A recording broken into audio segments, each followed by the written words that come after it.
Buenas tardes chicos. Bueno, en esta oportunidad vamos a continuar con el tema de estudio de funciones y vamos a definir cuáles son los parámetros que nos permiten realizar el estudio de las funciones. Bueno, ustedes a esta altura de, de su educación vieron dos tipos de funciones, que serían las funciones lineales y las funciones cuadráticas. Bueno, el primer parámetro que debemos tener en cuenta para realizar el estudio de una función es entender qué es lo que sería una función cuando es creciente.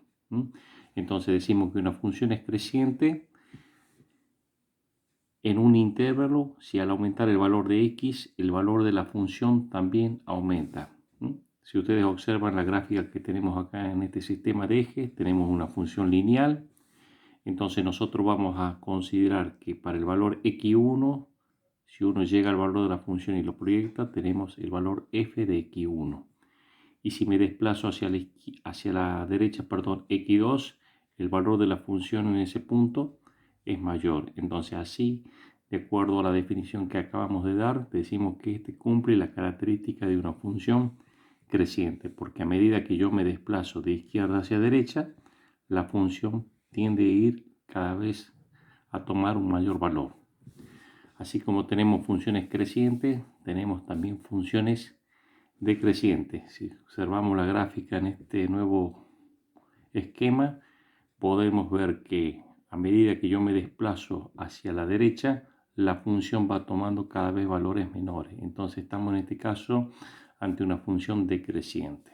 Bien, una tercera situación es la que tenemos aquí presente en esta tercera gráfica, en donde vemos que a medida que yo me desplazo hacia la derecha, el valor de la función sigue siendo la misma. Entonces decimos que este se trata de una función constante. Bien, por último vamos a analizar esta próxima gráfica y acá en este caso diríamos, si tuviéramos que preguntarnos si es una función creciente, decreciente o constante, diríamos que no es ninguna de las tres, sino que son las tres al mismo tiempo. ¿A qué nos referimos? Si analizamos el intervalo de x1 hacia x2, la función en ese punto va disminuyendo, o sea que estamos hablando que en ese intervalo la función es decreciente. Pero de x2 hacia x3 el valor de la función tiende a aumentar nuevamente y estamos ante el caso de una función creciente, ¿sí? Pero de x3 hasta x4 la función se tiende a mantener constante y entonces decimos que se trata de una función constante. O sea que en esta gráfica tenemos las tres características en una sola gráfica. Bien. Otro parámetro que nosotros analizamos para realizar el estudio son los máximos y mínimos relativos. Si analizamos esta gráfica, podemos ver acá que partimos de un valor mínimo, la función tiende a crecer, llegar a un valor máximo, luego tiende a disminuir, llega a un valor mínimo y nuevamente vuelve a crecer hasta llegar a un máximo. Bien, por definición, máximo relativo de una función, ¿sí?, es cuando la función pasa de creciente a decreciente. Entonces, en este caso, decimos que en este punto x1 existe un máximo relativo porque la función, fíjese, creció y luego tiende a decrecer, ¿sí? Ahora, si analizamos la gráfica, acá tenemos también otro máximo, pero en este caso este es un máximo absoluto. Absoluto, ¿por qué? Porque no existe ningún otro valor que esté por arriba de dicho valor. Bien, así como tenemos máximo relativo, también tenemos los mínimos relativos. ¿Y cuándo se produce un mínimo relativo? Cuando la función pasa de decreciente y luego vuelve nuevamente a crecer. Entonces allí tenemos un mínimo relativo. Analizando la gráfica, este punto que tenemos acá, estamos hablando que sería un mínimo absoluto, porque no hay otro valor que esté por debajo de ese valor. ¿Sí? Muy bien. Otra característica y otro parámetro que nosotros ya lo hemos visto cuando analizamos funciones funciones lineales y funciones cuadráticas es el concepto de la ordenada al origen. Por definición, La ordenada del origen es el punto donde la función corta el eje de las ordenadas o eje vertical. Bien, si ustedes van a esta gráfica, acuérdense que este eje, que es el eje de este eje, que es el eje vertical, se llama eje de las ordenadas. Y ustedes ven que esta gráfica de esta función lineal, que es f de x igual a 3, perdón, igual a 2x más 3, corta el eje en este punto que toma el valor 3. Entonces decimos que este punto es el eje de las ordenadas. Bien, siempre una función lineal, salvo que salvo que esta sea constante, siempre va a tener un punto, un eje de las ordenadas. O sea, en algún momento va a cortar al eje de las ordenadas. Bien. En otro ejemplo 2, acá tenemos la gráfica de una función cuadrática, ¿sí? Que es lo que vimos en las clases anteriores. Acá la función corta en este punto y entonces decimos que este punto que está acá sería la ordenada al origen de esta función cuadrática. Bien, si ustedes se analizan en ambos ejemplos, el valor de x que toma cuando la función corta al eje de las ordenadas es 0. Entonces, desde el punto de vista analítico o algebraico, si uno necesita encontrar el valor de este punto, lo que deberíamos hacer si tenemos la siguiente función, por ejemplo, f de x igual a 2x más 3, lo que deberíamos hacer es reemplazar al x que tenemos acá por 0. Entonces, si lo reemplazamos por 0, me va a quedar 2 por 0, 0 más 3, y ese valor que me da como resultado va a ser el punto que yo estoy cortando acá al eje, ¿sí? Bueno, entonces, para simplificar, si uno necesita, digamos, determinar la ordenada al origen de la función, a la función que yo tengo como ejemplo, la debo igualar a 0 y a x, perdón, y luego de allí resolver para determinar cuál es el valor que éste toma.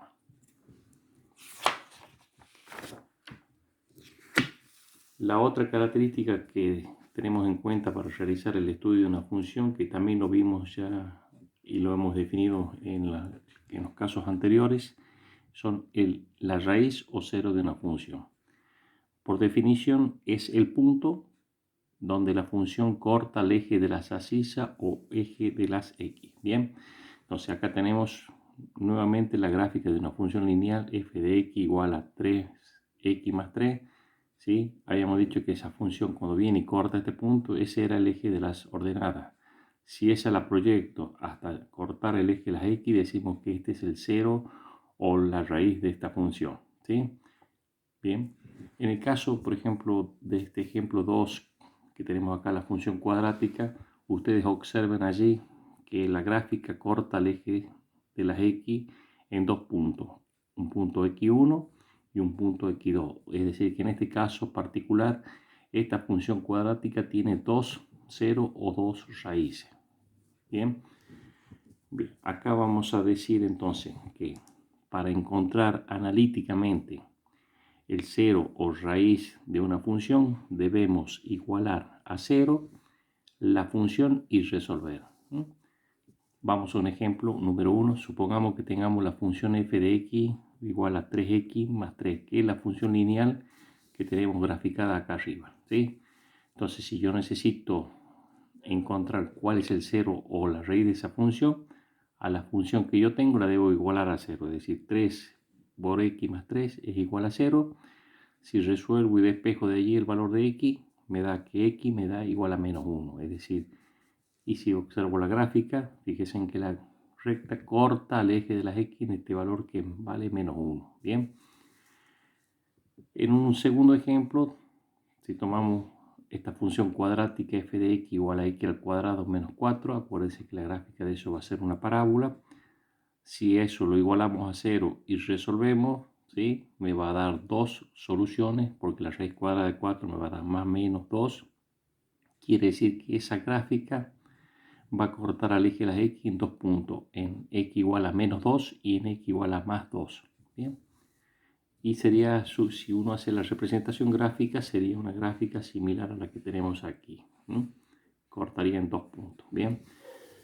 Pero también existe una situación como el ejemplo número 3, en donde supongamos que tengamos la siguiente función cuadrática f de x igual a x al cuadrado más 4. Si lo igualo a 0 y despejo, fíjese, entonces me va a quedar acá x igual a la raíz cuadrada de menos 4. La raíz cuadrada de menos 4 sabemos que no existe en el campo de los reales, por lo tanto podríamos decir que no tiene 0 o no tiene raíz esa función. Si ustedes hacen la representación gráfica de esta función, es algo así como lo tenemos acá, y ustedes verán que en este caso particular la gráfica en ningún momento corta el eje de las x.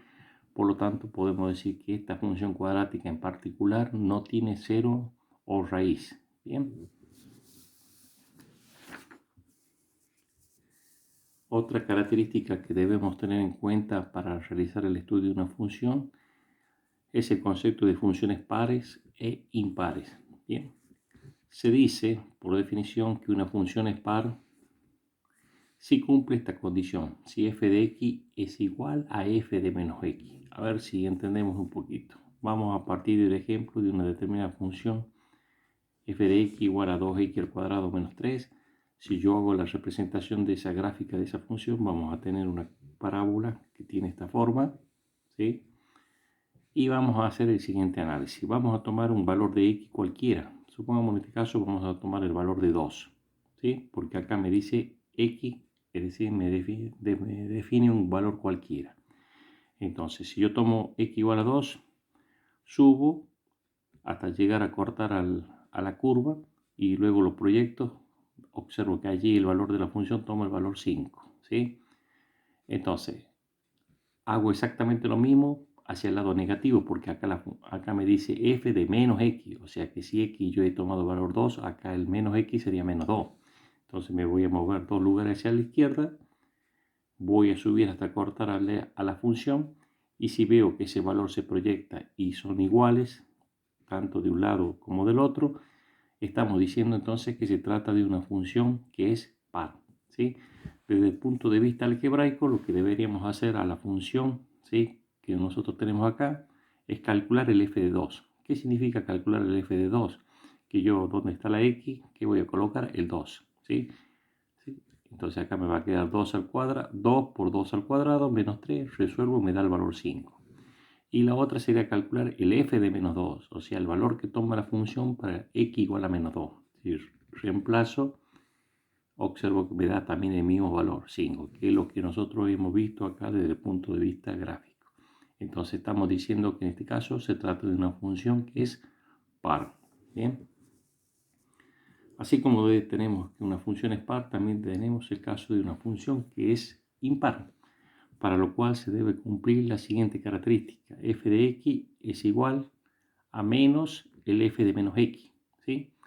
Es decir, esta forma, si ustedes observan, es similar a la condición anterior, nada más que en este caso quiere decir que si la función para un valor de x es positivo, ¿sí?, cuando el x toma un valor negativo debe ser el valor de la función contraria. Bien, vamos a ir a una gráfica para lograr entenderlo. Supongamos esta función que tenemos acá, f de x igual a x al cubo. Esta es una función cúbica. Si yo hago la representación gráfica, voy a tener una curva como esta, ¿sí? ¿Sí? Y luego empieza a crecer. O sea, siempre es una función creciente. Y lo que debemos hacer para saber si esta función es par o impar, lo que deberíamos hacer, tomar un valor de x cualquiera. En este caso, también tomamos el valor de 2, subimos, proyectamos y vemos que el valor que toma la función es de 8, positivo. Por definición debería moverme hacia la misma cantidad hacia el lado negativo, o sea, me muevo menos 2, proyecto hasta la gráfica y observo que el valor que toma la función es negativo, 8. O sea, ambos toman el mismo valor, pero uno es positivo y el otro es negativo. Por lo tanto, cumple con la definición que tenemos acá. Entonces decimos que en este caso estamos hablando de que esta es una función impar. Bien. Traducido en forma algebraica o analítica, lo que deberíamos hacer es calcular el valor de f de 2 y el f de menos 2 y luego comparar los resultados. Y acá podemos ver que tenemos un valor positivo y un valor que es negativo. Por lo tanto, decimos que se trata de una función impar. Otra característica que debemos tener en cuenta para hacer el estudio de una función es la definición y el concepto de continuidad.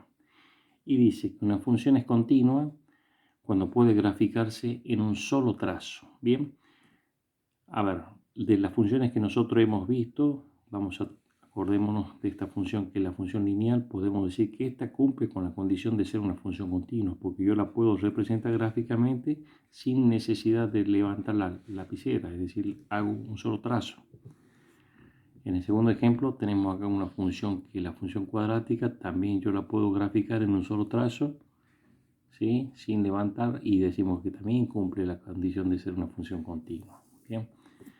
En un ejemplo número 3 tenemos la siguiente función f de x igual a 1 sobre x. Si uno hace la representación gráfica de esta función, obtenemos, ¿sí?, hacia el lado negativo una curva de este tipo, ¿sí?, y hacia el lado positivo otra curva de este otro tipo.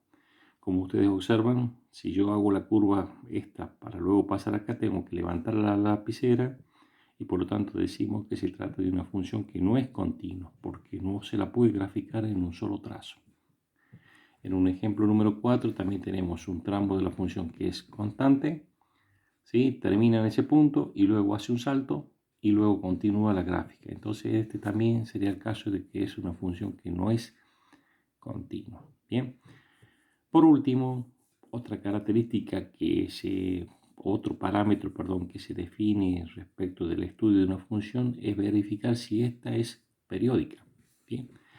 Por definición, una función periódica son aquellas que se repiten los valores luego de un intervalo llamado periodo. Bien. Si graficamos la función f de x igual a seno de x, esta es una función trigonométrica que ustedes la van a ver en el módulo 4 de este año. Y si ustedes hacen la representación gráfica de la misma, es una curva que tiene la siguiente forma, ¿sí? Esto es un semiciclo positivo, luego tenemos un semiciclo negativo, ¿sí?, hasta llegar a este punto. Y luego a partir de allí vuelve nuevamente a repetirse un semiciclo positivo, un semiciclo negativo, ¿sí? Entonces, y esto se repite así sucesivamente. Entonces la función seno en característica es una función periódica. Y el intervalo que tenemos acá definido, en donde, digamos, la función vuelve a repetirse, es decir, desde este punto hasta este punto, es lo que se llama periodo, ¿sí? Bueno, estos, digamos, serían los parámetros que uno debe tener en cuenta para poder realizar el estudio de una función. Bien, nosotros ya hemos visto funciones entonces lineales, hemos visto funciones cuadráticas. Entonces, cuando uno tenga la representación gráfica de una función, puede hacer, digamos, un análisis de la misma para determinar si esta es creciente, si tiene máximo, cuál es su ordenada al origen, cuál es el cero, la raíz de la función, si esta es continua, si esta es periódica, si la misma es par o es impar. Bien, entonces estos serían los parámetros básicos con los cual uno realice el estudio de una función y de lo que en cierta forma nos permite hacer una clasificación de la misma. Bien, con esto terminamos y les agradezco su tiempo.